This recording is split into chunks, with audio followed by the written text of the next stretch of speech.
Hotel నిండిపోయి. మీరు ఏ school నుంచి అయ్యారు సార్?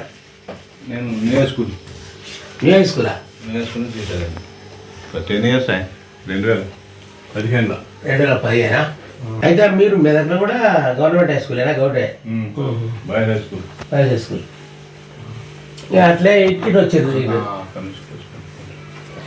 అప్పుడు పెళ్ళి అయినప్పుడు మేము ఆన్నే ఉంటుంది కదా, శ్రీకాకుళం చేస్తుంది కదా సార్. శ్రీకాకుళం చేసిండా? వీళ్ళ అల్లుడు అల్లుడు అంటే ఆయన ప్రైమరీ స్కూల్ హై స్కూల్ ఒకటే అప్పుడే పెళ్ళి అయింది. అప్పుడే బాలాజీ గాడేనా అడుగు వచ్చిన సాయిబాలాజీ అలా ఫాదర్ పేరు పోయినాం. మంచి అది ఉండే. ఇక ఈడికి వచ్చాక కలుతలేండి నాకు.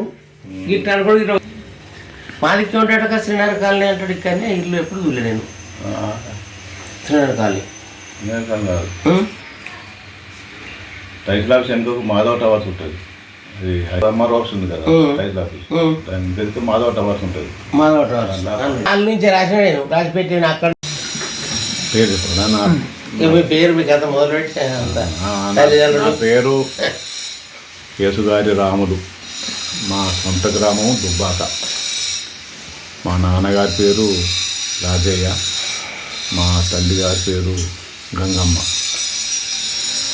నేను దుబ్బాకలో 10వ తరగతి వరకు అక్కడే దుబ్బాకలోనే చదువుకున్నాను. అప్పుడే డ్రాయింగ్ పరీక్షలు రాశాను. ఆ తర్వాత నాకు మా గురువు ఆయనారాయణ గారు, కాపు రాజయ్య గారి శిష్యుడు వారు. వారి దగ్గర నేను డ్రాయింగ్ నేర్చుకొని వారి ఆశీస్సులతోని, మా తల్లిదండ్రుల ఆశీస్సులతోనే 18 సంవత్సరాల 4 నెలల వయసులో ఉన్నప్పుడే నాకు అతి తొందరగా మా క్లాస్మేట్లు అందరిలో మొదటిసారిగా నాకే డ్రాయింగ్ టీచర్గా నేను చదువుకున్న దుబ్బాక జెడ్పీ హై స్కూల్లోనే ఉద్యోగం పొందడం జరిగింది. 1975 సంవత్సరంలో. 75లో ఉద్యోగంలో చాలా సంతోషం. అక్కడ చాలామంది నాకు నా గురువులతో పాటు కలిసి పనిచేయడం ఒక మంచి అనుభూతి కలిగింది. మొదటిసారి వారితో సమానంగా కూర్చోవాలంటే కూడా ఒక రకమైన పెరుగుండేది. సీతారామ శర్మ గారు, కుద్దు సార్ అని, ఇంద్రసేన సార్, వీళ్ళందరూ ఉంది. వాళ్ళ అప్పుడు చూస్తేనే, ఇప్పటికన్నా అప్పటి వాళ్ళని చూస్తేనే భయపడేది. బాగుంటుండే అటువంటి వాళ్ళ పక్క పట్టిలో కూర్చోవాలంటే ఎంతో భయపడేది. అటువంటి జాబ్ వాళ్ళే ప్రోత్సహిస్తారు. ఎందుకంటే వాళ్ళే నాకు ఇప్పుడు ఎంతో ఆత్మీయులైతారు. వాళ్ళు అప్పుడు విద్యార్థి ఉన్నప్పుడు అట్లా రామ శర్మ సార్ అని తెలుగు పండి సార్ ఉండేది. ఆయన చూస్తే ఇట్లా అందరం ఆయన టాలెంట్ బట్టి ఇట్లా భయపడేది. అటువంటి ఆయనతోని పక్కన కూర్చోమని భయపడేది. ఆ తర్వాత ఆయనతో సన్నిహితంగా ఉండి ఆయన వెంబడే రోజు ఎక్కువ టైం ఆయనతో గడిపాడు. రోజు బడి ఉన్నసేపు ఆయన నాతో సన్నిహితంగా ఉంటుండేది. మళ్ళీ బడి తర్వాత కూడా మళ్ళీ ఆయన నేను కలిసి చెరువు కట్టుకు కుద్దు సార్ అండి హిందీ పని. ఆయన హిందీ పని, తెలుగు అటు హిందీ అందరితోటి మంచి చెరువు కట్టకు వాక్యానికి పోదాం. సాయంత్రం ఇంటికి బడిగా రావాలి, టీ తాగాలి, వాళ్ళతో కలుసుకోవాలి. మంచిగా అక్కడ కూర్చుండి అన్ని కార్యక్రమాలు మాట్లాడుకోవడం, సాహిత్యం గురించి. దాంతోనే వాళ్ళతో అక్కడ తిరగడం వల్లనే సాహిత్యంలో అప్పటి నుంచి నాకు అభిరుచి. గురువు గారి వల్ల చిత్రకళ అబ్బింది, మెరుగులో చేసుకున్నాను. తర్వాత వడ్డాది పాపయ్య గారు నాకు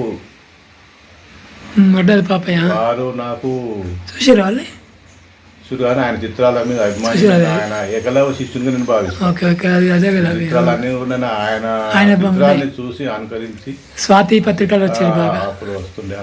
అవన్నీ కూడా బొమ్మల్ని చూసి నేను ఆకర్షితులైన ఆ బొమ్మల్ని నేను అట్లా గీయాలి అనేటువంటి ఆసక్తితో వాటి ప్రాక్టీస్ చేసి అట్లా గీయాలనేటువంటి దాంతో ఆయన ఏకలవ్య శిష్యులుగానే ఆయన బొమ్మలన్నీ ప్రాక్టీస్ చేసి బొమ్మల్ని గీయడం జరిగింది. సార్ మరి మీకు డ్రాయింగ్ మీద ఎలా ఇష్టం కలిగింది? అప్పుడు డ్రాయింగ్ నేర్చుకోవాలని ఎందుకు మక్కువ కలిగింది? నాకు చిన్నప్పటి నుంచే డ్రాయింగ్ మీద ఆసక్తి ఉంది. నేను ప్రైమరీ స్కూల్ నాకు కూడా బొమ్మలు గీస్తుంటే మొదటిసారి నేను ప్రారంభంలోనే 1 నుంచి 3వ తరగతి దాకా విశ్వరూపాచార్య అని ఆయన దగ్గర నేను ప్రైమరీ విద్య నేర్చుకున్నాను. ప్రైవేట్ కానీ బట్టి ఆయన నడుపుతున్న దుబాకల. అప్పటి నుంచే నేను ఆయన చెప్తుంటే ఆ అక్షరాలు రాసుకుంటూ ఏదో బొమ్మలు ఇట్లా గీస్తుంటే ఆయన ఆసక్తి గీ అని అంటే ప్రోత్సహిస్తుండే. అట్లా అప్పుడప్పుడు అట్లా బొమ్మల మీద చిన్నప్పుడు కొంత ఆసక్తి ఉంది. అప్పుడు గీస్తుంటే అంటే తర్వాత ఇక హై స్కూల్కి వచ్చిన తర్వాత మా గురువు ఐనారాయణ గారు, ఐరీన్ నారాయణ వారి శిష్యరికంలో నేను డ్రాయింగు నేర్చుకొని మెరుగుదిద్దుకొని డ్రాయింగ్ పరీక్షలు రాసి డ్రాయింగ్ లోయరు, డ్రాయింగ్ హయ్యరు ఒక్కోదానికి సబ్జెక్టులు ఉంటాయి. చాలా ఉంటాయి. అవి అది ఒకటి ఫెయిల్ అయినా కూడా అదొకటి లోపం ఉన్నది. ఒక 9 సబ్జెక్టులు ఒకటి పోయింది అనుకోండి, మొత్తం అన్ని రాయాలి. ఆ విధానం ఎగ్జామ్స్ ఉంటాయి సబ్జెక్టులలో. అట్లా లోయర్ పాస్ అయినా హైదరాబాద్లో రాసి అప్పుడు ఇప్పుడేమో జిల్లాల వారిగా పెట్టి సెంటర్ కానీ అప్పుడు హైదరాబాద్ కాలేజ్లో ఎగ్జామ్స్ అవుతుండేది. లోయర్ ముందు రాసిన లోయర్ పాస్ అయినాక హైయర్ పాస్ అయినా. ఆ తర్వాత తొందరలోనే నాకు 18 సంవత్సరాలు 4 నెలలలోనే చిన్న వయసులోనే నేను చదువుకున్న పాఠశాలలోనే మా గురువు గారికి ప్రమోషన్ వచ్చి హెడ్ మాస్టర్గా దుబ్బపల్లికి వెళ్ళిపోతే అదే కాలి ప్లేస్లోకి నేను డ్రాయింగ్ టీచర్గా అపాయింట్ అయ్యాను. మరి ఎక్కడైతే మొదటిసారి 1975లో దుబ్బాకలో అపాయింట్ అయిన తర్వాత 1987 దాకా అంటే 12 సంవత్సరాల దాకా దుబ్బాకలోనే పనిచేసిన. దుబ్బాకలోని నాకు చాలామంది శిష్యులు తయారైనారు. అందులో చాలామంది కొందరు పెయింటర్గా రాణిస్తున్నారు, కొందరు ఉద్యోగాలు వచ్చినాయి, కొందరు డ్రాయింగ్ టీచర్లు అయినరు, కొందరు మామూలు పెయింటర్గా అయినరు. వాళ్ళు వివిధ జిల్లాలలో కొందరు వాళ్ళు ఉపాధి పొందుతూ ఉన్నారు. కొందరు ఈ మధ్యనే 2 డ్రాయింగ్ ముగ్గురు లక్ష్మీనారాయణ, చంద్రమౌళి, ఎల్లం ముగ్గురు కూడా నా స్టూడెంట్స్ డ్రాయింగ్ టీచర్లుగా దాదాపు 40 సంవత్సరాలు సర్వీస్ చేసి ఈ మధ్యనే రిటైర్ అయ్యారు. ఇంకా మిగతా వాళ్ళు కొందరు పెయింటింగ్స్ చేస్తూ ఆర్టిస్ట్గా రాణిస్తున్నారు. మీరు మరి చిత్రకళలో ప్రైజ్ తీసుకున్నారా? బహుమతులు అంటే నేను ఎక్కువ పోటీల కొరకు ఎక్కువ పంపకపోయేది. స్థానికంగా నేను ప్రాధాన్యత ఎక్కువ నా పిల్లలకు నాకు వచ్చిన డ్రాయింగ్ నేర్పాలి నేర్పాలనేటువంటి తపనతో వాళ్ళని అప్పుడు మాకు డ్రాయింగ్ సంబంధించిన మెటీరియల్ కూడా ఎక్కువ సప్లై ఉండకపోయేది. కనీసం కలర్ చార్కులు కూడా అప్పుడు లేవు. ఇది ఉన్న వాటితోనే ఉన్న మెటీరియల్తోనే వాళ్ళు నేర్పి ప్రోత్సహించడం జరిగింది.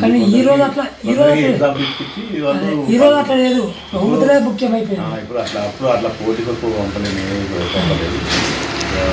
వంటకాల సంతి వాళ్ళకు అప్పుడప్పుడు ప్రైజులు వచ్చినాయి. అది అప్పుడు ఎప్పుడు 40-50 సంవత్సరాల కింద విషయం. ఆ తర్వాత వేరే ఎక్కువ పోటీలకి పంపలేను. మరి మీ చిత్రాలు ఎక్కడ ప్రదర్శన పెట్టిరా? ప్రదర్శన అంటే నేను దుబ్బాకలోనే ఫస్ట్ టైం ప్రదర్శన పెట్టడం జరిగింది.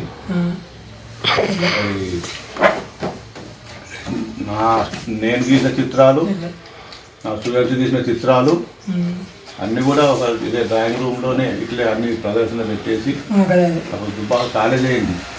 కాలేజ్ అయినప్పుడు ఇట్లా మీరు తీసిన బొమ్మలు బాగున్నాయి.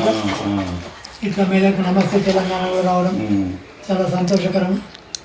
కానీ అవార్డ్స్ వచ్చి ఉంటే ఇంక మీకు గుర్తింపు బాగుండేదని మీరు అప్లై చేయలేదు కాబట్టి ఆ ప్రయత్నం లేదు కాబట్టి ప్రదర్శన మాత్రమే దుబ్బాక కాలేజీలోనే మా స్టూడెంట్స్ నా టీచర్లు వచ్చి ఒక రూమ్ లో ప్రదర్శన పెట్టడం జరిగింది. సిద్దిపేటలో కాపురాలేలాగా దుబ్బాకలో కేసీఆర్ రామ్ లెక్క మీరు అయితే అనుకుందాం. అయితే ఆ రూమ్ లోనే అప్పుడు కాలేజ్ అయినప్పుడు మదన్ మోహన్ గారు వచ్చి కాలేజీ ప్రారంభం చేసినప్పుడు మంత్రిగా ఉన్నప్పుడు ఎమ్మెల్యే అప్పుడు మంచి మంత్రిగా ఉన్నప్పుడు ఆరోగ్య మంత్రి మదన్ మోహన్ అప్పుడు మంత్రిగా కాలేజీ వచ్చినప్పుడు ప్రారంభం చేసినప్పుడు నా డ్రాయింగ్ కూడా ప్రారంభంకి వచ్చింది ఆయన చేసి మా బొమ్మలను చూసిండు.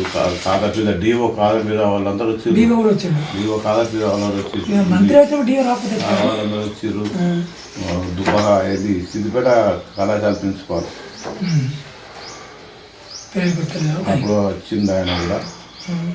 వాళ్ళందరూ వచ్చి చూసి ఇంత చిన్న వయసులో ఇంత మంది శిష్యులు తయారేం రావాలని చెప్పి అప్రిషియేట్ చేసి మీరు చిన్న వయసులో జాబ్ రావడం ద్వారా చాలా మళ్ళీ ఇంత చిన్న వయసు ఇంతమంది చిత్రకారులు తయారు చేసినామని మా చిత్రాలు చూసి అభినందనించి అవడం జరిగింది. పేపర్లో కూడా వచ్చింది వాళ్ళు కటింగ్ ఉంది.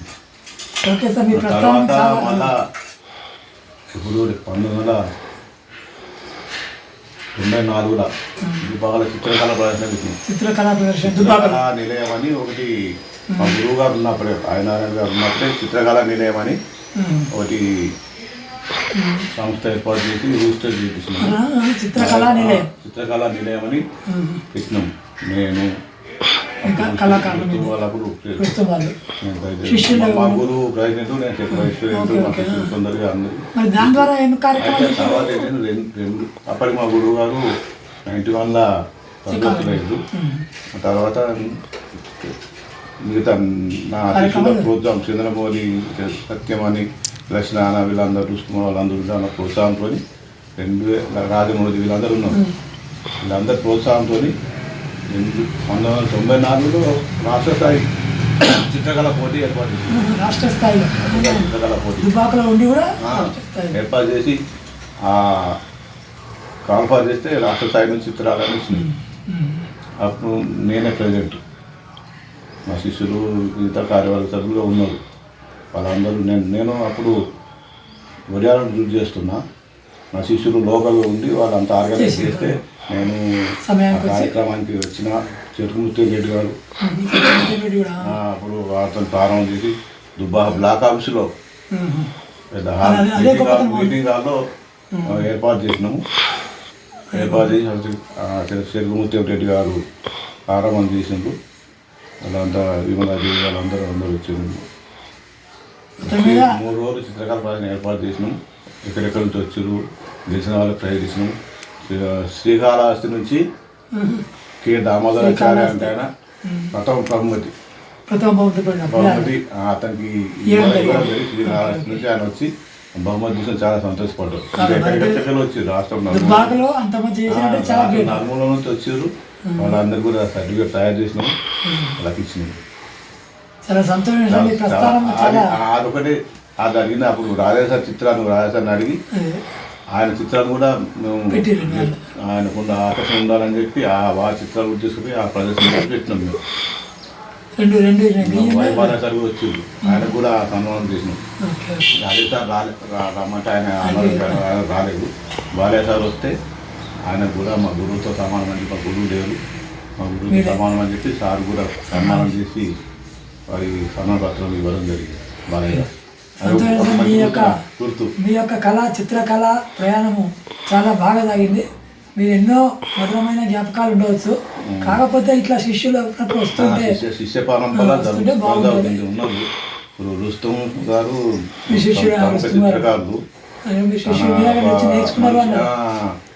మంచి ఒక జానపద చిత్రకళ శైలిని ఏర్పాటు చేసుకొని ఇప్పుడు ఆ రంగంలో కృషి చేస్తూ మంచి పేరు ప్రఖ్యాతి నాకు సంతోషము. అయితే అతను ప్రారంభంలో మాత్రం నా దగ్గరికి వచ్చి ప్రైమరీగా ఇది స్త్రీ అండ్ డ్రాయింగ్ మాత్రం నేర్చుకొని ఆ తర్వాత తన ఆ రంగంలో కృషి చేసి రాణిస్తుంటే నాకు సంతోషం అనిపిస్తుంటుంది. అప్పుడప్పుడు తను ఇంటర్వ్యూలో కూడా చెప్పుకుంటుంటారు. ప్రారంభంలో ఇంటర్వ్యూ చేసినప్పుడు చెప్తున్నారు, మీ పూర్వులు వాళ్ళకి కూడా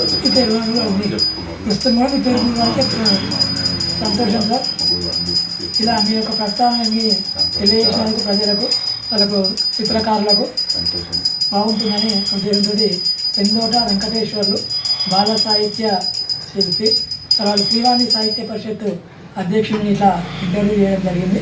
మీరు సహకరించినందుకు నాకు ధన్యవాదాలు తెలియజేస్తూ ముగిస్తున్నాను. ఎర్రది వచ్చేసి ఎర్రది లేదుగా.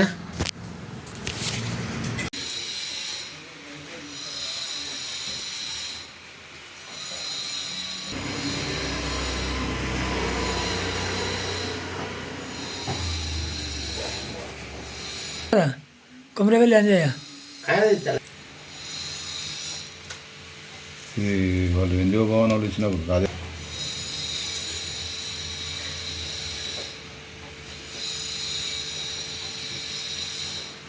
ఇవన్నీ మీరు రాసి పంపిరా సరే వండకు. అప్పుడు A for ambition, B for brave. మీ పేరు మరి ఆడే వేసిండా లయన్స్ క్లబ్ వాళ్ళు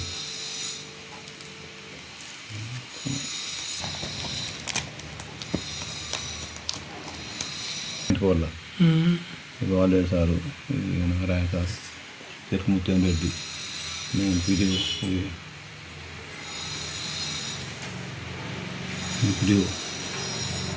సిఓ వైబాలే సార్, ఉన్నాడు చనిపోయింది కదా. వెనక రాజేశ్వర బొమ్మలు, ఇంకా రాజేశ్వర బొమ్మలు ఇంకా ఇది వేసాల పెయింటింగ్ అక్కడ రాగానే ఎక్కువ బట్ట మీదనే బాధ్యత మైనంను కరిగించి మైనం ఏదో ద్వారా కలర్ అంటది. అవునంటుంది. దానికి ఇంకో ఇట్లా అదో రకమైన శ్రమ. వేసాల బాలే ప్రైజ్లు వచ్చినాయి ఇవన్నీ అదే నారాయణ సార్ అప్పుడు గిఫ్ట్ ఇవ్వండి. Narayana sir okay okay. AD Narayana sir అది నారాయణ సార్ ఇంకా ఇది బాగుంది. ఇది మళ్ళీ ఒకసారి రాసి పెట్టండి పెట్టిన కదా మీ వల్ల. ఇది ఫోటో వాట్సాప్లో మంజీరా జ్ఞాన మంజీరా అండ కూడా ఇది వేసుకున్నాడు ఆయన. అట్లా కొత్త గవర్నర్కి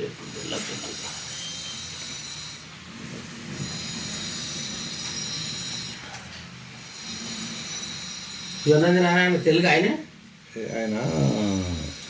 సబ్జెక్టు ఆర్ట్స్.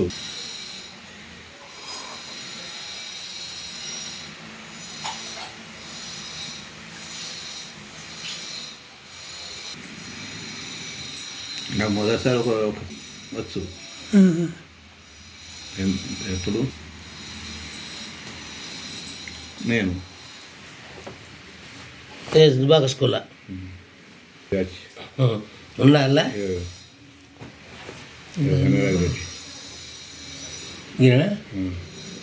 డబ్బలాగి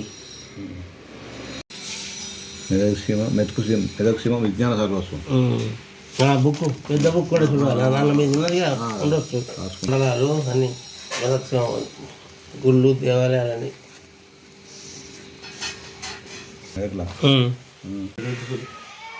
జగపూర్ రాలే మనం చూపేది ఇదే 50 అప్పుడు 50 కింద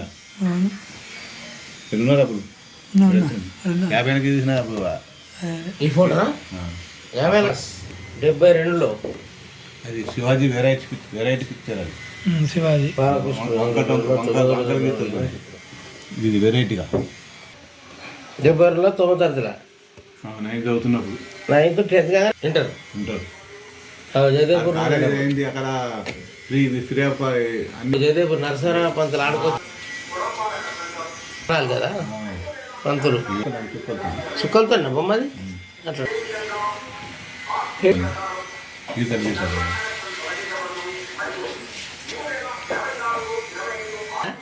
లేదు లేదు మాకు ఏంది ముందే బ్లాక్ వేస్తాం, తర్వాత కలరు, తర్వాత ఈ కటింగ్ దాంట్లో మెరుపు పేపర్ పెట్టినాం. ఇంకా ఆ బొమ్మ